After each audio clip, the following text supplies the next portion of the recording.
first part of the season. You have to give respect being undefeated to the 49ers.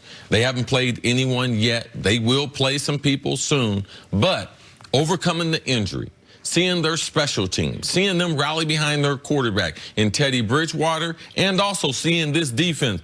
When was the last time the Saints had a good defense? This defense and Sean Payton bringing this team together, yes, it's one of the more exciting stories that we've seen. Drew Brees, we know how special he is. This offense can only operate at the maximum level with him behind center. So they've done a great job with tremendous disappointments the last two postseasons.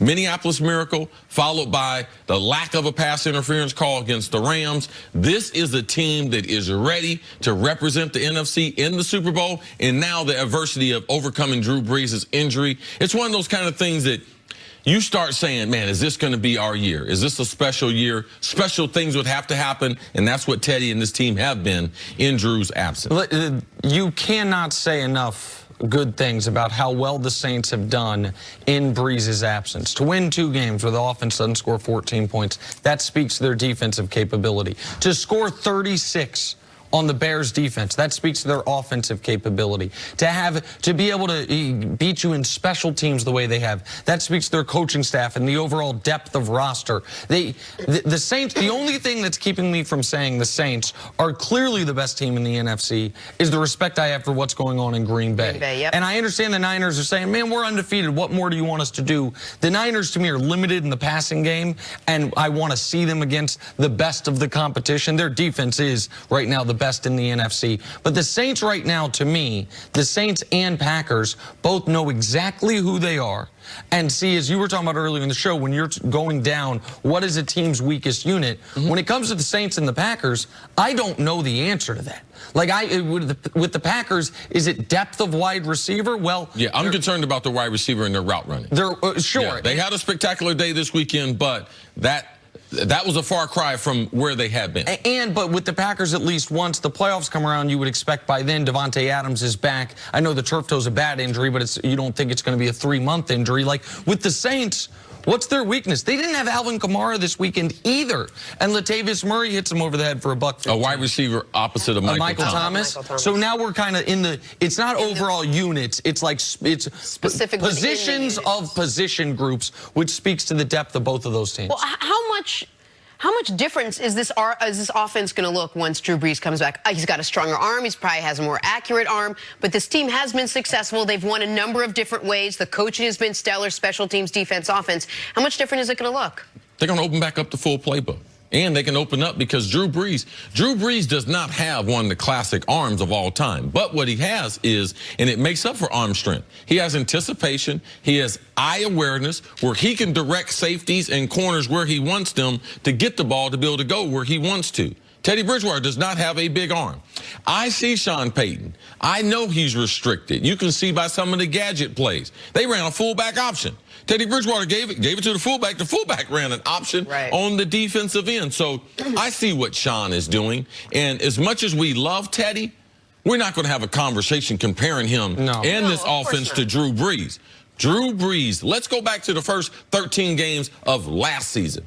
He was at an all-time high. I don't think he's going to be far off of that. And this is just quickly here. This is one of the weaknesses of the quarterback wins stat is you see that the Saints are 5-0, and so Teddy Bridgewater becomes 5-0. And Teddy, to his credit, he's only turned the ball over 2 times, I believe. No fumbles, just 2 picks. He's played really well.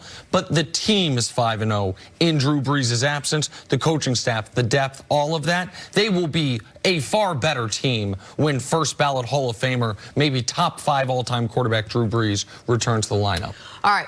We got some breaking news this morning, fresh off last night's blowout win over the Jets. The Patriots just got a little better. They've reportedly acquired Falcons wide receiver Mohamed Sanu in exchange for a 2nd-round pick.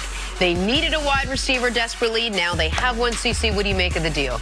Well, who is Mohamed Sanu? He's a great guy. He's well respected around the league, a good route runner. He's a big physical guy, has played some special teams in the past. He's got a background. He came came from Rutgers. Coach Belichick has he loves players from Rutgers. There's a number of players from Rutgers on the roster. He also feels the void for Josh Gordon. To me, it lets me know that the Josh Gordon injury is a little more severe. Well, why? Well, why'd they go after a big receiver compared to the small guys that they have? They have 3 small guys now outside of Edelman. The 3 small guys will play the Z receiver, which is to the tight end side. Edelman will continue to play the slot. Ben Watson, as we saw last night, will rejuvenate that tight end position. He is a good blocker. He is an ample receiver. Great guy to have in the locker room. So Mohamed Sanu will help have that physical presence, and he's a great guy. I'm surprised, San Francisco 49ers, because Sanu had played with Kyle Shanahan before in that Atlanta offense.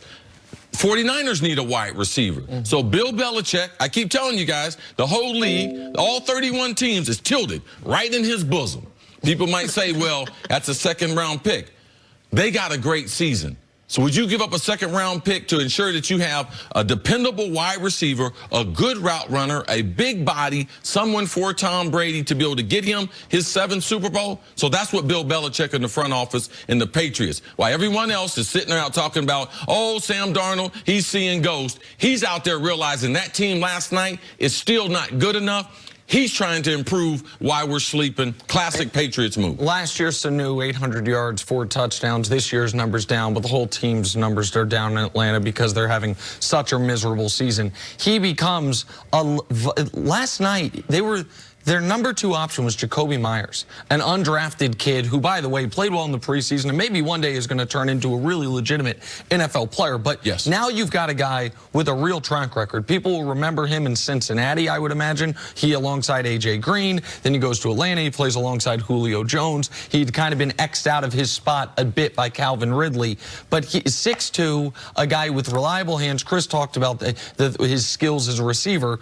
But when if you're matching up with New England now, it is Philip Dorsett. We know what he is. Josh Gordon, in a negative way, we kind of don't know what he is right now, and he's dealing with injuries. This was their biggest position of need. That was at a position they could help themselves. And by that, I mean, you might say their offensive line is their biggest position need. Where are they going to get? There's no team trading quality offensive linemen. Even teams that are tanking can't trade quality. If somebody trades you an offensive lineman right in there, buyer beware. Yes, exactly. Because even teams that are bad, they got to keep their quarterback healthy. They usually have a young quarterback they're trying to develop. They're not going to trade you quality offensive linemen. So Mohamed Sanu, for what will be what? The 63rd pick of the draft? The 64th pick of the draft? Probably depending on where the Patriots finish the regular season. It's great value at the best position of need for them. And yeah, once again, the Patriots get better midway through the season. Put to bed the myth for us that they're going to need some time for Brady and Sanu to get on the same page. Or are they both veteran enough that he can play Sunday, they go out there, and they can right away develop some semblance of chemistry? Sanu's a really smart guy. I know the wide receiver coach that coached him there in Atlanta. He always speaks very, very highly of him. Guys in the locker room really respect him. What they'll do is they'll get him up to speed. It's easy to get guys that you like up to speed because you don't mind spending time with them. If they were willing to, when Josh came there, get him up to speed, which they did, hadn't been known as a great guy, hadn't been dependable. AB, can't think of him as a great guy. They brought him up to speed. You can believe they'll have a package for him, Jenna. And also, be careful. The Patriots, the trick plays now. Man, he's got can throw the ball. Arm. I think he's lefty, too. Yeah. He's a lefty. So watch the reverses, watch him throwing the ball and everything. So Mohamed Sanu will be a very, very close friend. Probably tomorrow he'll move into the locker next to Tom Brady. Yeah. But they'll have a package of probably 15 to 25 plays the first couple of weeks to get him acclimated, get him up to speed. And that trick play thing is a real thing.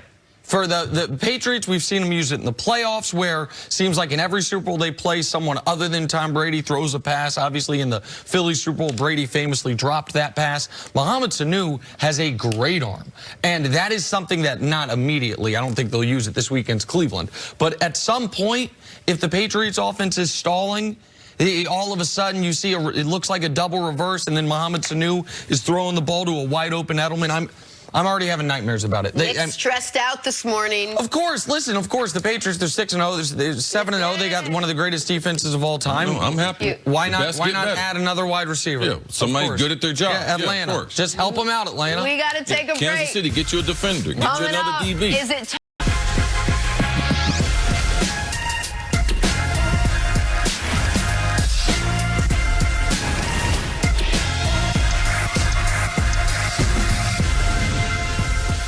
Things First is sponsored by Ram Trucks, built to serve. Welcome in to First Things First. I'm Sarah Kustok filling in for Jenna Wolf. That's the Hall of Famer, Chris Carter. That's Nick Wright. I would say happy Friday and ask how you guys are doing, I'm gonna knock that out I your think hands. we already know the answer. Yeah.